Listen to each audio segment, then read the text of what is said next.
आसतु आमे आज आलोचना करिबा वर्षा दिनिया झाड़ा रोग।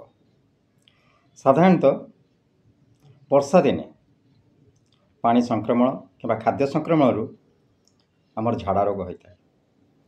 पतला झाड़ा हेले से होमिओपैथी रे बहुत प्रकार औषध अच्छी। लक्षण अनुसार डाक्तर आपण मानकर औषध निर्धारित करती एवं आपण को देई था। साधारणतः केते गुड़े औषध आम जहाँ पतला झाड़ार व्यवहार करूँ सेगुड़ भितर चाइना, एलोस, पडोफाइलम, नॉक्समम, आर्सेनिक एल्बम, भेरेट्राम एल्बम, कलोसिन एमती बहुत गुड़े औषध अच्छी। किंतु जेतबेले आपण माने औषध खाऊचंती आपण माने कोनोसी लक्षण न मिसाई साधारणतः गोटे दुईटी औषध व्यवहार करेंगे।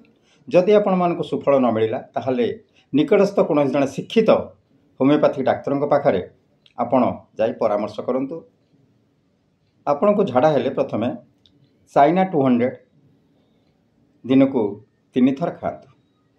जदि पानी संक्रमण किंबा खाद्य संक्रमण होता है आपण आर्सेनिक आल्ब 200 दिन को सकाळ संध्यारे 2 पान करी खाई परिबे। सब मेडिसिन खाइला बेल को खाली पेट रे खाइबे एवं टिके भल पानी रे मिसई खाइले 2-4 चामच पानी धेर मिसई खाइले आउ टिके आपन को अधिक सुफल मिलिबो। जदि आपण मानकु पतला झाड़ा न होई आपण मानकु नाळ झाड़ा हला किबा कुंथ झाड़ा हला किबा नाळ रक्त पड़िला ताहले आमे साधारणतः बहुत गुड़े औषध देई थाउ। जेमति मु कहली पतला झाड़ा रे सेमिति भी नाला झाड़ा बहुत गुड़े औषध दिया जाए। किंतु आपड़ देखिए खाली जदि आपन को नाला झाड़ा है आप मार्कसल 30 दिन को 3 पान दे पारे कि रक्त झाड़ा आसला ताहले आप मार्कर 30 कि 200 दिन को 3 पान खाई पारे। पेट जदि बिंधा है ताहले आप कलोसिन 200 दिन को 3 थर खाई पारे।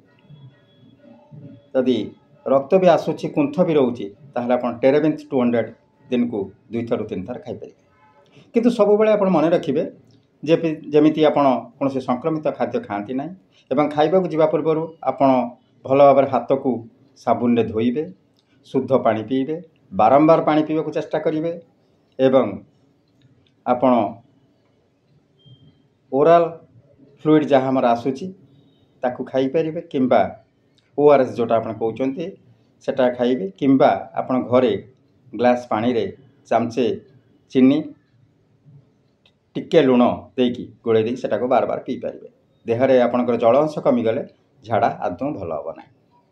आम यहीपरि भाव में प्रतिदिन किछि किछि साधारण रोग आउ तार किछि आमर साधारण औषध विषय आलोचना करिबा।